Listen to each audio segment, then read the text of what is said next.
Like, the archived videos are on YouTube. Okay, so, okay, am I being heard? I'm not sure if I'm being heard. Okay, so everybody, we're going to continue with the anger. Thank you. He left. I'm sorry to chase away a man. I feel badly, but let them watch on Facebook or the YouTube. I want us to be able to have a conversation, and it's always a little uncomfortable if it's a small group and a man. So, no offense to anyone. So, welcome. I know that there are a lot of events going on in Manhattan tonight. I even posted them because they're friends of mine hosting the event. So I don't know who will be attending. So if we have a small group, that's fine. I want to begin by saying the lesson we're working on tonight isn't an easy one, okay? It's a complex one, and in truth, this lesson deserves an entire semester. It's lesson 18 in Likutei Moharan, and we are going to be doing a slight overview of the lesson and focusing on some of the main points of the lesson. But we are not going to go into great detail, obviously, since it would take more than one evening class to do this. So I also want to tell you, and please keep this in mind and jot it down if you're so inclined, that next Wednesday night, not this week, but next week, is the 7th of Adar Sheni, because it's the second month of Adar, because we're in a leap year.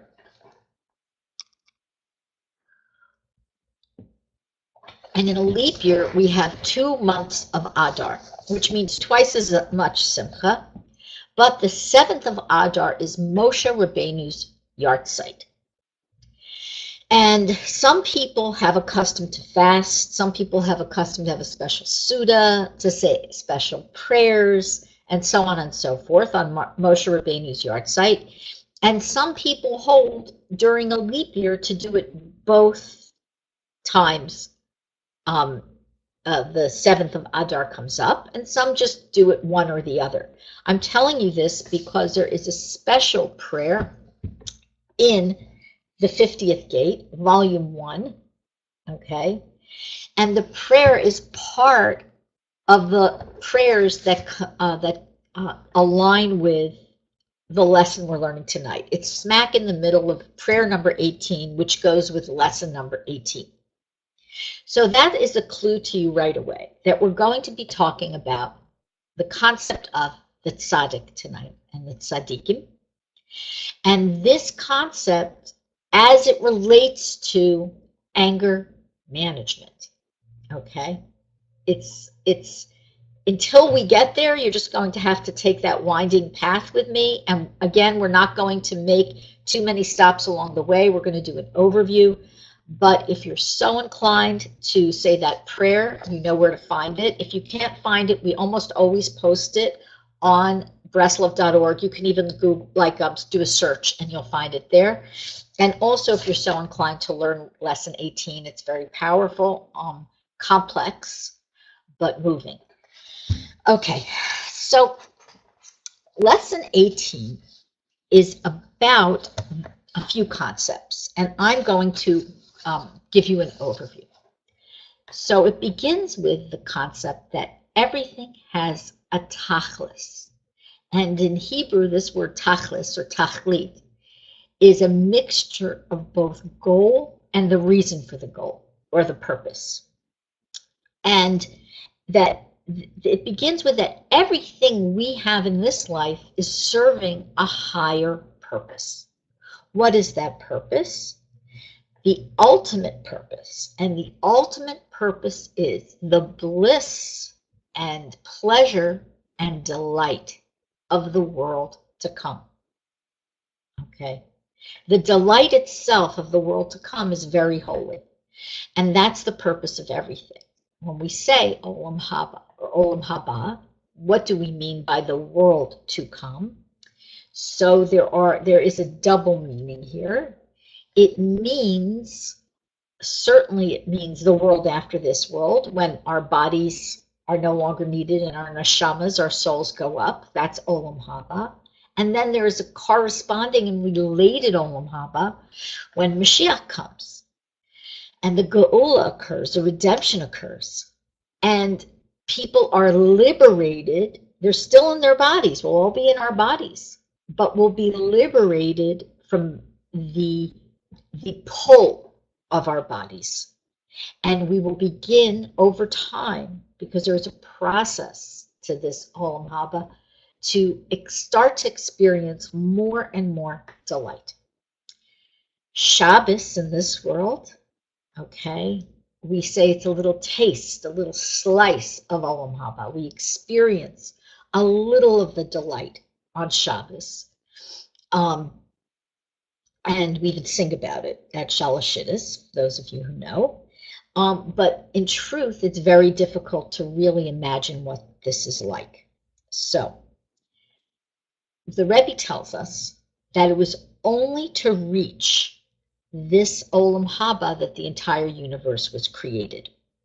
And this is the famous lesson in which Rebbe Nachman says, he points out that there's another lesson where he mentions it too, that is first in thought, okay, is last in deed. Okay.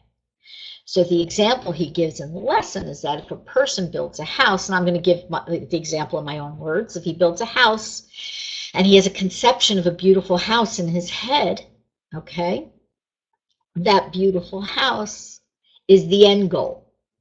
So how does he build a house? So he begins, he just sits down, he has this beautiful idea, he draws a blueprint, he starts to locate a property, he digs a foundation, he goes out, he buys the cement and mixes it and pours it, he buys the wood or the brick or the stone, he builds a frame, so on and so forth. The outside's done, he builds the rooms, he puts in the plumbing, and finally he does the planting outside the house, and eventually down the road, when the plants are all matured, we see the vision, the dream that he had. So the same is true in this world. Hashem has a vision for us. Only we have a very difficult time accessing that vision, and that is by design. Because in order to access this vision of Olam Haba, the beautiful mansion with the trees and the beautiful plumbing, the beautiful fixtures and so on and so forth that I just mentioned, in order to access this, okay, the people who can access this are the tzaddikim. We mere mortals can't access this. So how can we start to appreciate this and connect with this idea if we can't access it? So Rebbe Nachman tells us that each of us has a root in a tzaddik, okay? And Moshe Rabbeinu and Rebbe Nachman are certainly supreme tzaddikim who we all have some attachment to, some more so than others. But to the extent that we have an attachment and we can appreciate our root to each of the tzaddikim, especially Rebbe Nachman in this instance, the ones that can grasp this, this is how we begin to receive from the tzaddik our ultimate destiny and our appreciation of what we're doing here. When we do this, I'm jumping ahead in the lesson just to let you know that when we do this, we're going to find that we start to taste Olam Haba, the delight of the world to come. We start to taste it, okay, even at moments in this life. Sometimes during davening, sometimes when we're involved in a mitzvah, so on and so forth, okay? And we only can do that, and we can only grasp this concept and achieve this concept when we're connected to the tzaddikim. How can we connect to the tzaddikim? There's a condition, Rebbe Nachman says. Okay, there's one condition. I'm going to have a sip of tea. Excuse me, my throat's a little weak. This condition is that we break our anger. We must sweeten ourselves, break our anger, and sweeten it with mercy and compassion. This is the key. I'm going to start to get into why this is the key briefly, but I want to remind everybody, I'm going to just check with a very small class tonight. Hi, everybody. I don't know who is, I have no idea who is on the Facebook stream because I can't see it, but I'm going to speak. I know you probably, all of you who are here, have heard this before, but I'm going to speak as if you haven't heard this before. There's so much noise going on in my hallway, I'm having a hard time hearing myself. And that is that the, excuse me, it's very, very noisy. I'm wondering if I should get up and ask them to be quiet. Let's see. Maybe it'll be quiet. Okay. Excuse me, 1 second, everybody. I'm very, very sorry.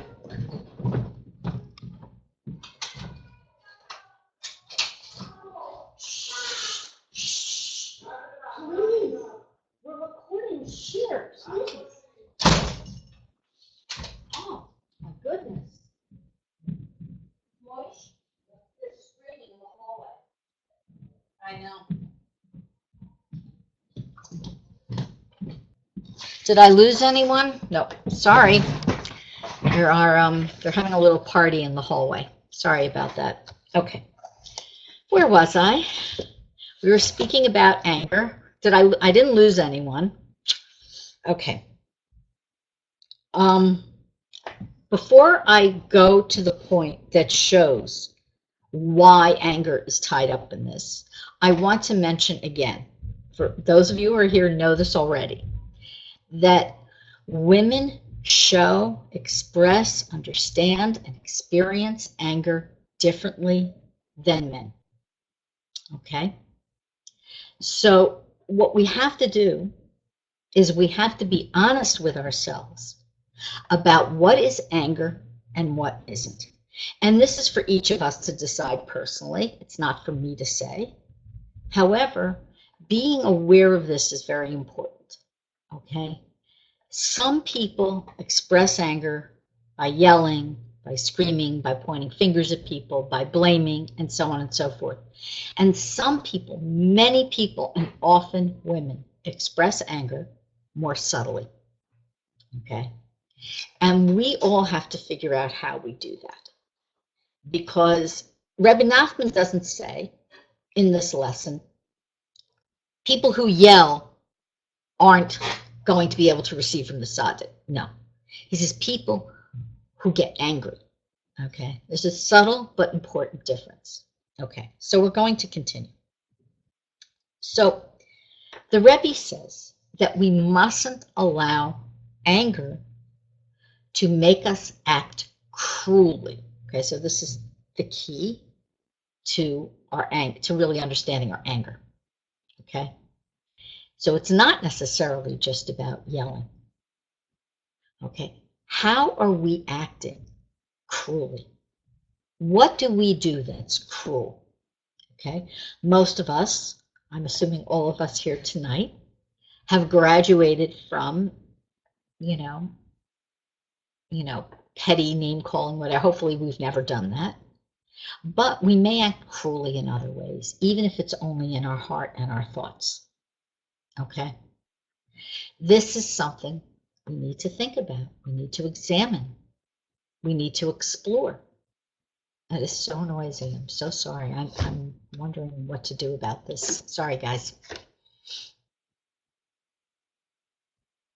Let's hope it quiets down. Excuse me a second. I'm very, very sorry. I hope I don't lose anyone.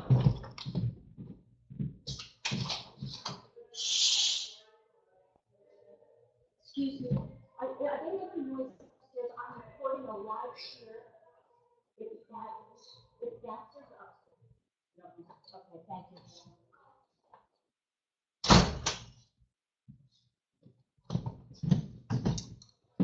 Okay, yes, there is a party in the hallway. We'll just have to put up with it. Okay. Hey, you know what? You learn a lesson in Breslov, and you're going to be tested in that lesson. Okay? So, am I going to get angry or not? No, I'm going to do my best not to get angry, right? I have a big sign on the door. Please no screaming in the hallway on Monday nights. It doesn't do any good. Okay. All right. That's one of the things about learning Breslov. Whatever you are working on, you can be sure you're going to be tested in. Okay? I have Mary Ann smiling because she knows. Okay. Oh, it's so noisy. All right. So what happens is that anger makes us act cruelly. Okay? When we're angry, we don't think. We are required to show love, but instead we launch into some kind of okay, and that again, it may be expressed by yelling or something else.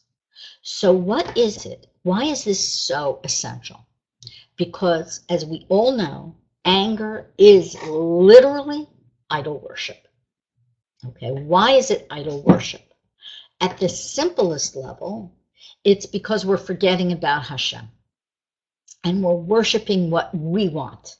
Okay, I'm angry, I'm not getting what I want, I'm not getting my way, and I don't fully have that das, that holy awareness, and that consciousness that this is what Hashem wants.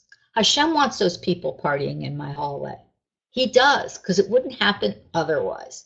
So if I get angry about it, I'm giving you a poor example of this lesson. If I stay calm, and I don't get angry, and I say, thank you, Hashem, for this anger, for this situation. It gives me a perfect learning, living example in this class. Okay. So the truth is it is idol worship. So what is idol worship? Okay. People think that idol worship means that you're not really thinking about Hashem. You don't worship him. You're worshiping statues, or you're believing in astrology or tarot cards. And we know that that's, not Jewish. We're not allowed. But it's more than that, because it's not just believing in something instead of Hashem. It's this consciousness that says Hashem is there, but I'm taking away, so to speak, his power. Okay, I'm removing his power, and I'm saying that the power belongs to this, a black cat crossing my path. Okay. Seeing a sign or an omen, that is what has the power. Okay, so we have to be very careful about this. And when it's right, we should attribute everything to Hashem, and we should avoid things that lead us to confuse it. So, for example, Devorah, it's one thing to say, okay, it's raining, okay, and I know that's from Hashem. That's true. It's another thing to say, oh, there's I see I see a ladder, and if I walk under it, something will happen. Okay, that's going further.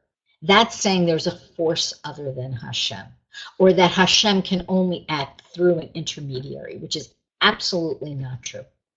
Okay, it's a subtle difference, but it's an important difference, and it's a difference that can liberate us from idolatry, which is really the same concept, or it's bound up in this idea of anger in this lesson. Okay, is that clear for everybody? If it's not clear, please speak up. And if you're watching on Facebook, you can't speak up. I can only see you if you're logged into the class. Okay, I have somebody typing. Yes, it's clear, Marianne. Okay, great. All right. So anger, when we have anger, we're doing something that's really, we have to pay attention to. When we have anger, what we're doing is we are then provoking Hashem's anger. Why? Again, simple, because anger is a form of idol worship. Okay? And if we not only feel anger, but we act cruelly, that's provokes even more. Okay?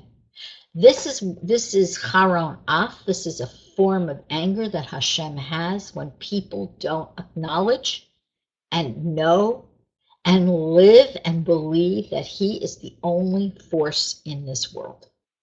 So when my neighbors have a party in my hallway, even though they have free will, okay, and they're choosing to have a party in my hallway, the truth is that if Hashem didn't allow that to happen, it wouldn't happen, or didn't make it happen, it wouldn't happen. If something's going on, you can be sure it's the Ratzon Hashem. It's the will of Hashem. And if we want to understand that for ourselves, it's like this. If something's happening or has happened, it's the will of Hashem. Our free will is the only thing we're responsible for from this moment forward. Okay? It's like a big existential concept, but it's very practical because even though it doesn't relieve us of responsibility for our past actions, okay, it does allow us to mitigate this idea, okay, that there are forces other than Hashem. And it also frees us from being angry with other people, which is really, really important because a lot of people carry a lot of anger in this world and they don't realize it. They're angry with their mothers. I shouldn't say that, but it's true. We know that there's like crazy mother issues going on with some people because it's in the secular world, and I'm talking about the secular world, okay? That goes on. They're angry with their families. They're angry with their best friends. There's an undercurrent of anger and resentment.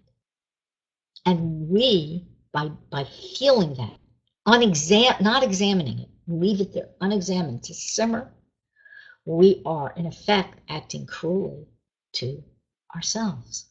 We are denying ourselves the ability to receive this sweetness and delight from the Tzaddik. We can only connect with him so far, to a certain extent, which is why we have to expunge this anger from us. Okay? All right. Questions at this point? I want to see if I can get through like this really rough overview so we have the whole concept in mind because it's so beautiful, but I know it can be a little confusing. So I'm going to continue since there are no questions. Okay. So one of the ways, okay, this anger from Hashem expresses itself is Hashem withholds brachas.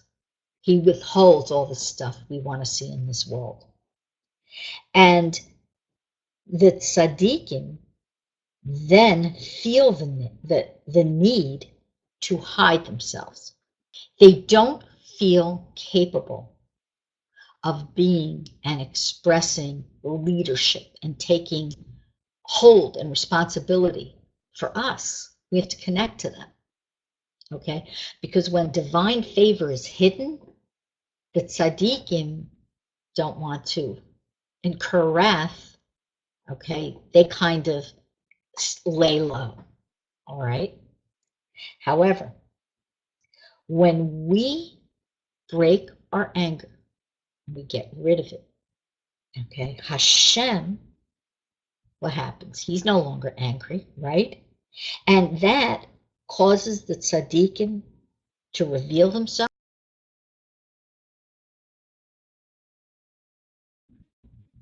Okay. So did everybody get that? Those steps? Because these are real steps that we need to understand. Okay. So everything has a purpose, and that purpose is Olam Haba. And only the tzaddikim really understand that purpose, and they can help us attain that. Okay. However, it's dependent on us not being angry, and not acting cruelly to others, okay? Because that is a form of idolatry. It's a form of self-worship, not worshiping Hashem. When that happens, Hashem gets angry. and he withholds divine favor. And the worst expression of that is that we don't have tzaddikim to run to. We need them. We need them. We need them to hold our hands through everything. We need them to teach us. We need them to teach us how to daven. We need them to teach us, like Rebbe Nachman, how to make his bodhidas, a very pure form of davening. Okay, praying. All right. And the tzaddikim are going to be concealing themselves because there's going to be divine wrath. Okay. However, okay, when we break our anger, the tzaddikim are going to reveal themselves because Hashem isn't going to have that wrath anymore. And they will lead the Jewish people. And the tzaddik, who's very humble, who has true humility, okay, is going to be the true tzaddikim are going to be the ones who lead us. The false tzaddikim, false leaders, okay, are going to fade away. Those are the people that want to lead us because they want fame, they want glory, they want attention, they want power, maybe wealth. They may even convince themselves that they want to do good. But we can see that it all goes wrong for them along the way, okay, in specific ways. And when we're attuned to our own state of being loving and giving and not cruel, in the realist sense, not in the lip service sense, but in our hearts, okay? And when we're attuned with that, we're attuned with the teachings of the tzaddikim, they are able to lead us and to teach us what we need to do in order to achieve our purpose. Okay, I gave you just this little overview of this very complex lesson. Okay, the reason why I chose, as I mentioned at the beginning of this whole course, there are many lessons on anger. The reason why I chose this particular one, it's more complex than some of the other things we've discussed this semester, is for those of you who want to stretch and learn this lesson, you can learn it in Likutei Moharan, or you can learn it in the Kitzer Likutei Moharan. And for those of you who aren't interested, I want to show you as many different facets of why it's important to mitigate our anger as possible. It has an effect on so much, not just our own stuff, but literally the state of the world. That's how powerful it is when we are able to dissipate and get rid of our anger. Okay? It can change the world, and we know that. All right, now, I've given you an overview of Torah 18. Are there any questions, comments? I want to open it up for discussion. I gave you a lot of concepts. I'm waiting. Okay, surely somebody must have a question about this because I have to tell you it's pretty complicated. No, okay. All right, so I guess you all got it. Now you're going to go and you're going to work on your anger and make sure you don't get angry. So I'm going to share more with you, okay, before we go. So we live in this world and we have a hard time. Okay, Michal, I'm going to answer your question in a minute. I'm just going to finish my thought. We live in this world and we have a really hard time connecting with things that we don't see, smell, hear, taste, or touch. Okay? Very hard time. If something's not beautiful, we don't want to look at it. Something doesn't taste good, we don't want to eat it. Okay? So on and so forth. So we really need the tzaddik. We need our holy tzaddikim to teach us how to truly live in this world. Yet, we're very afraid that if we in some way lose our sense of pleasure from interacting with this world, from the material nature of this world, we're afraid that there won't be something there that's going to feel as good, or that's going to be as rich a replacement, because, or it's going to be scary because it's going to be new. I've heard it all from people, okay? And those are honest people, because what they're saying is yeah, I think I want Mashiach. Yeah, I think I want Olam Haba, but actually, really, all I want is to be in this world, okay? And that is something that in and of itself, Rebbe Nachman teaches us. He says, do you want to want? Do you want to want? Okay. It's a question to ask yourself in his Bodhidas, because for me, that's the end to this lesson. How much do I really want Olam Haba? You know? I mean, honestly, there are times where I'm perfectly happy sitting on my sofa, listening to music with my eyes closed. It's the truth. Very comfortable. Okay. How much do I want Olam Haba? Okay. And how much am I willing to work on myself in order to make this world a better place? Now I know it's not just for me. Rebbe Nachman tells us, okay, every ounce of anger that we are able to break and get rid of releases more chesed, more divine favor, more blessings in this world. It's not just about us. It's really not. Okay, so if you're a big picture person, keep that in mind. All right, I'm going to answer Michal's question, or we're going to open this for discussion. What if you're past anger to apathy? Okay, so in other words, you're angry about something, and the anger, I'm going to assume that you're angry about something, and the anger became, there was nothing you could do to control the situation, so you decided to not care. Does that sound about right? Because sometimes we get to that point. So what do? And what does it mean? You let me know if that's right, and I can go from there. Michal's still typing. Okay, or letting it go, healthy. Okay, so that's two things. So if you say, I'm angry about something, and it's not working out the way I want, so I'm not going to care, you're still angry. It's not really apathy. Okay. It still bothers you, but you're just going to pretend it doesn't bother you. Okay. Or letting it go. So what does letting it go mean? Because that's really the direction you want to go in. Okay. So letting it go can mean a couple of things. Let's be real. And I'm so glad, I'm really glad that without even mentioning the individual specifics of your situation, what you've done is ask a question that I think everybody has felt in some way or another. Okay?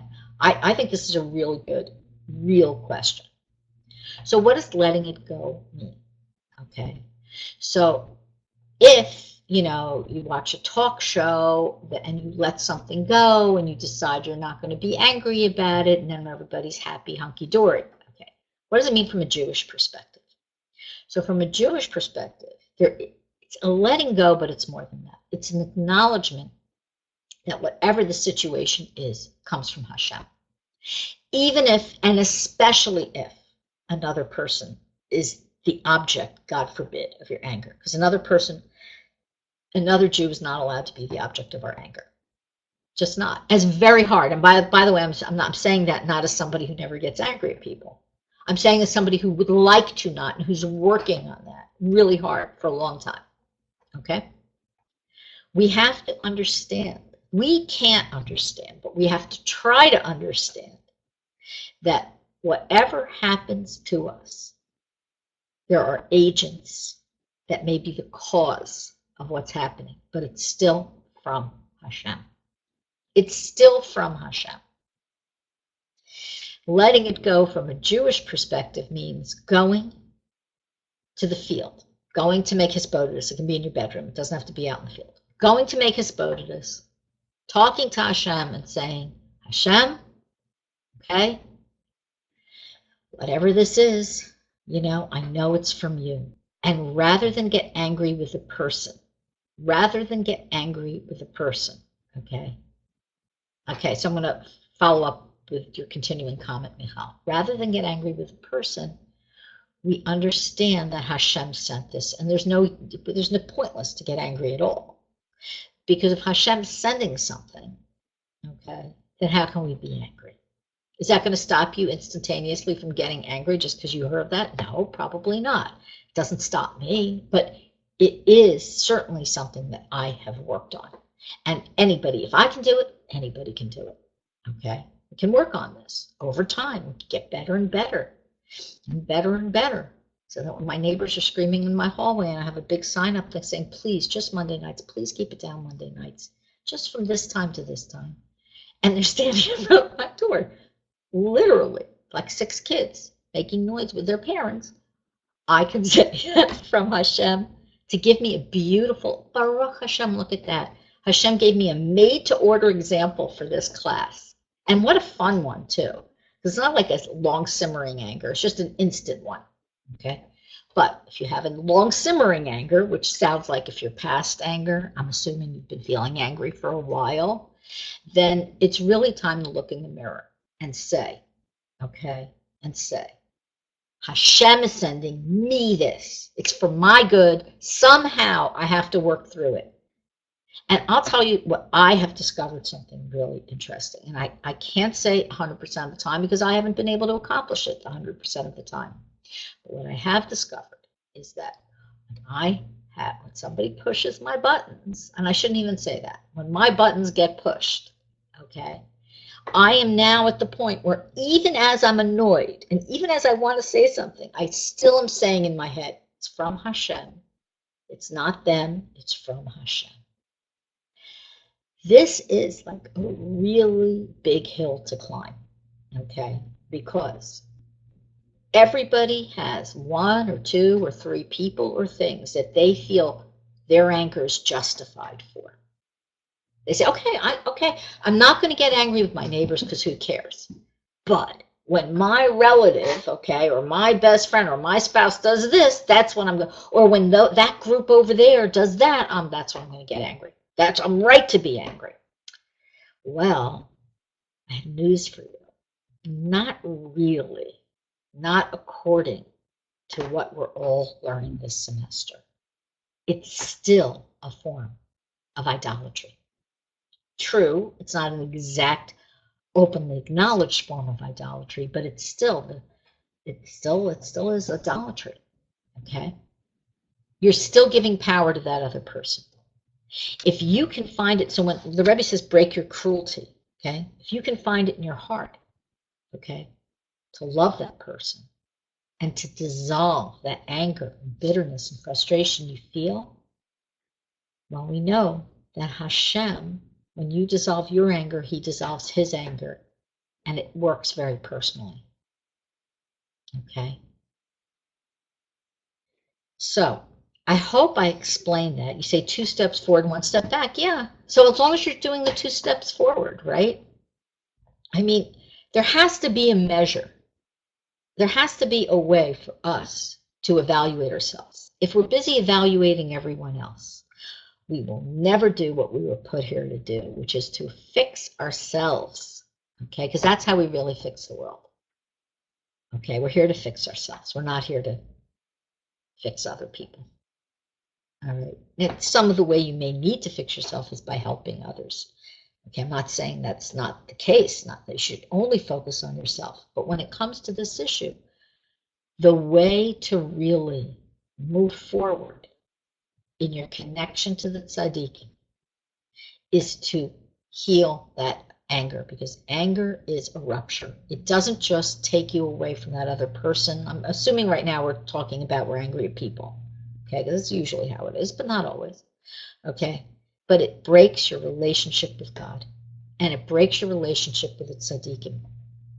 And when we feel that somebody else is at fault or is to blame for whatever we don't like in our lives, again, that is idol worship.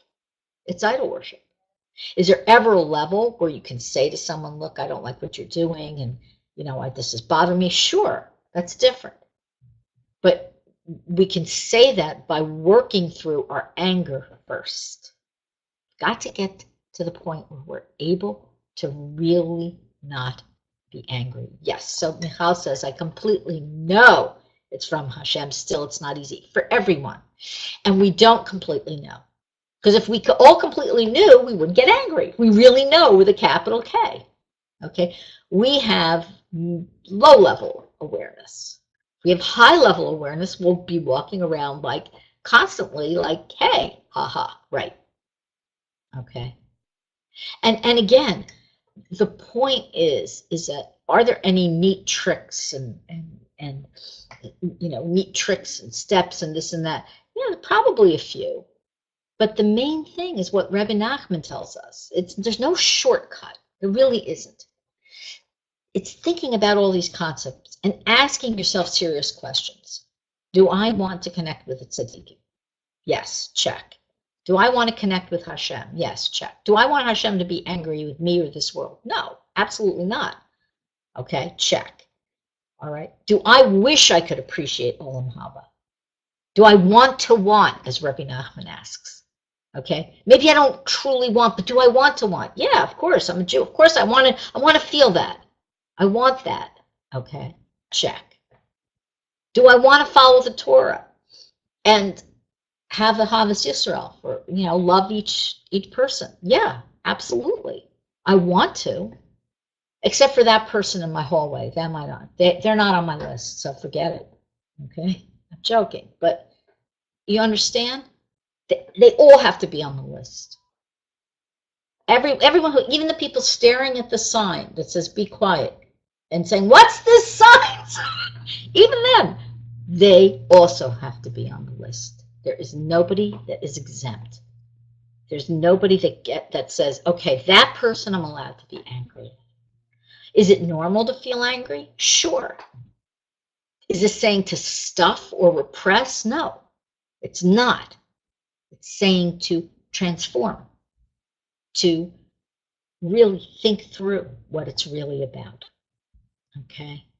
Because holding in anger is also no good because you still have anger. Right? Okay. Any more comments or questions? Okay.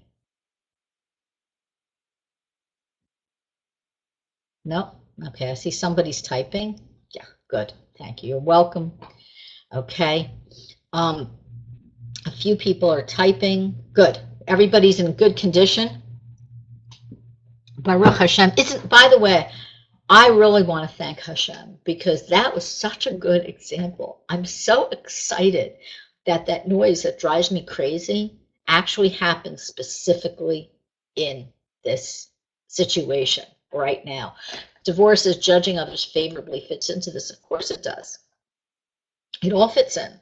Okay? We have to be dam chaskus.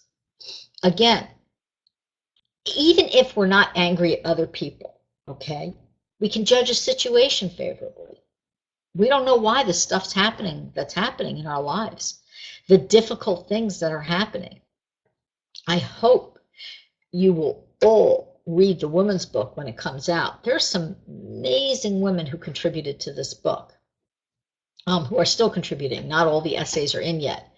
Women who have overcome, like we're speaking about this topic, women who have overcome so much, worked on themselves so hard in order to pass through obstacles that you and I might be totally overwhelmed with, and they're following Rebbe Nachman's teachings, and they've mitigated their own anger, they've mitigated their own fear, they've worked through feeling anything but joy and happiness. Quite amazing. But yes, we have to judge others favorably, and we have to practice it. I don't know that it actually comes naturally to most of us. Based on my experience, I would say it doesn't. Okay? And we have to keep working on it, working on it, working on it.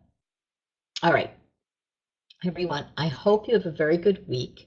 Next week is our last class. If you're in New York, tomorrow night we're going to be at the Boma Shul on the Upper East Side with Rabbi Chaim Kramer. There's going to be a buffet that's open to men and women. It's supposed to be pretty spectacular from what I hear. That starts at around 7:30. Then Chaim Kramer is going to give introductory remarks.